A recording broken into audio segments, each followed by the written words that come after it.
품격 있는 아재, 아지매 여러분 안녕하십니까? 빨간 아재입니다. 나경원 원내대표가 이번에는 미국까지 가서 사고를 치고 왔습니다. 스티븐 비건 대북 특별대표를 만나서 내년 4월 총선 전후에서는 북미 정상회담을 하지 말아달라 이렇게 요청을 했다는 거죠. 이게 처음이 아니고 지난 7월에도 했다고 합니다. 지난 7월에 한국을 방문했던 존 볼튼 전 백악관 국가안보보좌관에게도 비슷한 취지로 우려를 전달했다고 했습니다. 나경원 원내대표가 진짜 북미 정상회담을 하면 한국 총선에 영향을 줄까봐 총선을 이기고 싶어서 이랬을까요? 저는 그런 심리 상태도 있지만 다른 심리 상태도 꽤 크다고 봐요. 뭐냐면 같은 당 한국당 의원들 앞에서 여러분 나 원내대표 나경원 이렇게 열심히 일하고 있습니다. 이렇게 잘하고 있습니다. 이렇게 자랑하고 싶었던 거 아닌가 그런 생각이 듭니다. 나경원이 미국에 북미 정상회담 하지 말라고 하면 안 합니까? 우리 총선 때문에 하지 말라고요? 거기는 대선입니다.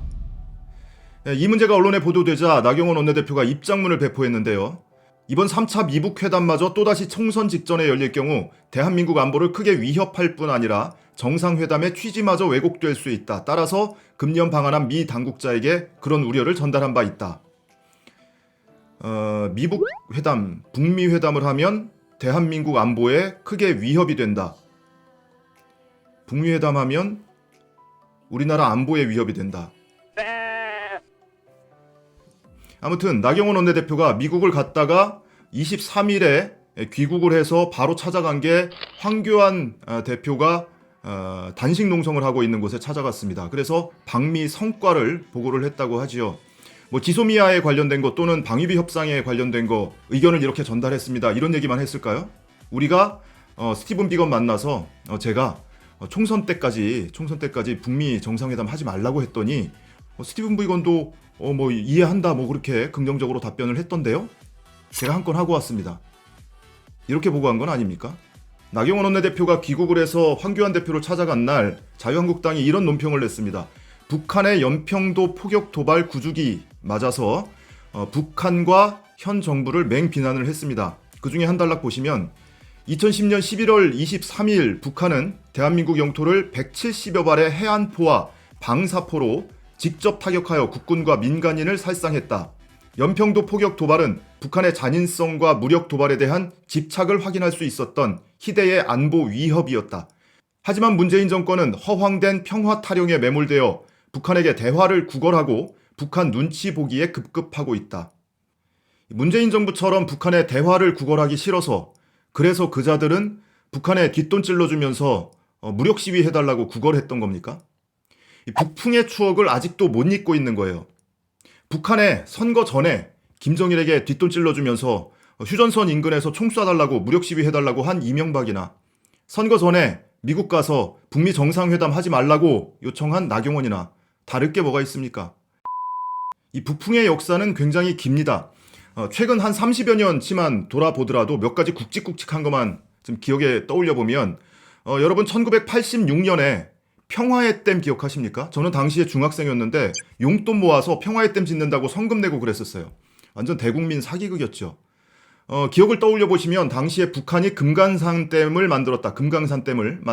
이 댐을 무너뜨리면 서울 한복판이 다 물에 잠긴다. 그래서 미디어까지 동원해서 공중파 뉴스 방송에 국회의사당이 완전히 지붕까지 물에 잠기고요. 63빌딩이 한 3분의 1 이상 물에 잠기는 그런 그래픽까지 동원을 해서 국민들을 선동했습니다.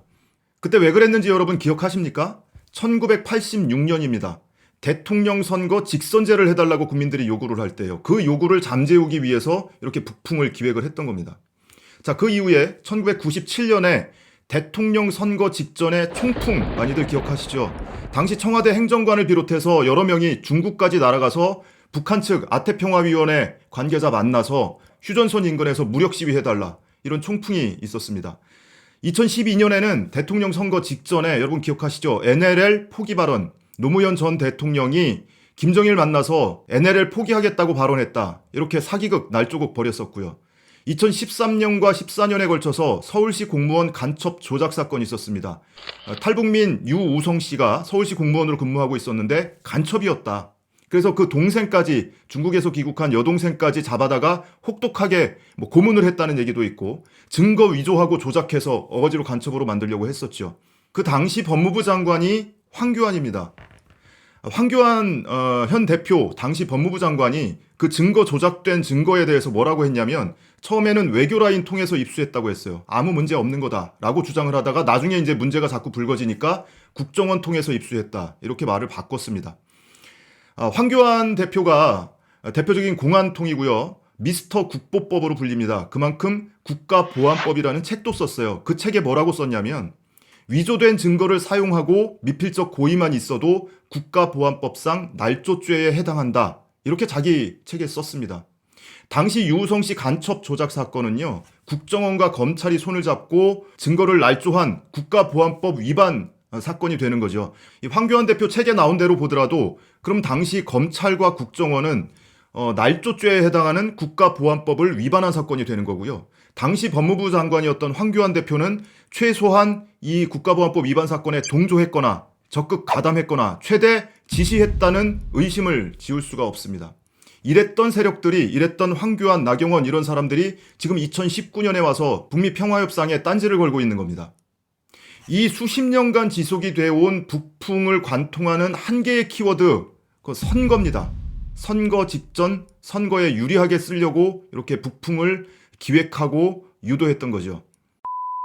이번에 여야 원내대표단이 미국을 방문하는 길에 공항까지 나와서 일부 시민이 공항까지 나와서 나경원 원내대표를 향해서 피켓 시위를 했습니다. 나경원이 미국까지 가서 사고 칠 거를 예견을 한 건지 근데 괜한 말이 아니었구나 라는 생각이 드는데요. 당시 피켓에 뭐라고 써 있었냐면 아무것도 하지 마라.